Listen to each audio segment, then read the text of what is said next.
Hər kəsə salamlar.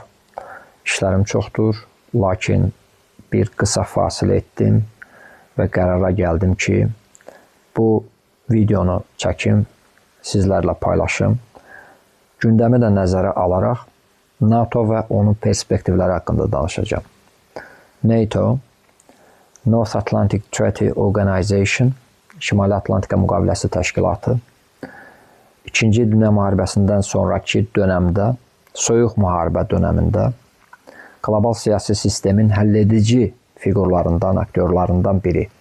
Beynəlxalq hökumətlər arası təşkilat 1949-cu ildə ABŞ-da təsis edilib, Vaşinqtonda. Əsas üzv dövlətləri Amerika Birləşmiş Ştatları və s. Avropanın aparıcı dövlətləri. Və əsas məqsədi kommunizm ideologiyasına, kommunizm cəbhəsinə qarşı müqavimətin təşkili, hərbi əməliyyatların aparılması idi. Kommunist cəbhəsinə də bilirsiniz, keçmiş Sovet İttifaqı və onun müttəfiqləri daxil idi, Şərq bloku, Varşava Müqaviləsi Təşkilatı.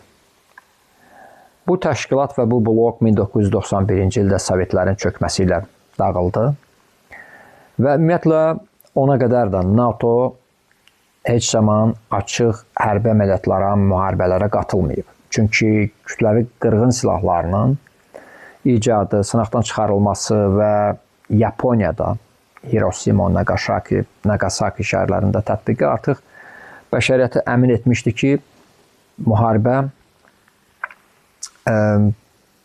nəticəsindən asılı olmayaraq bəşəriyyəti məhvə apara bilər. Kütləvi qırğın silahlarının tətbiqi nəticəsində. Buna görə də NATO əsasən əlbəttə lokal xarakterli əməliyyatlarda və s. iştirak edirdi.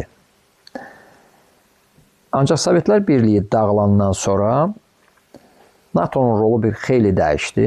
Beynəlxalq terrorçuluqla mübarizə, beynəlxalq qlobal nəqliyyat, kommunikasiya dəhlizlərinin mühafizəsinin təşkili və s.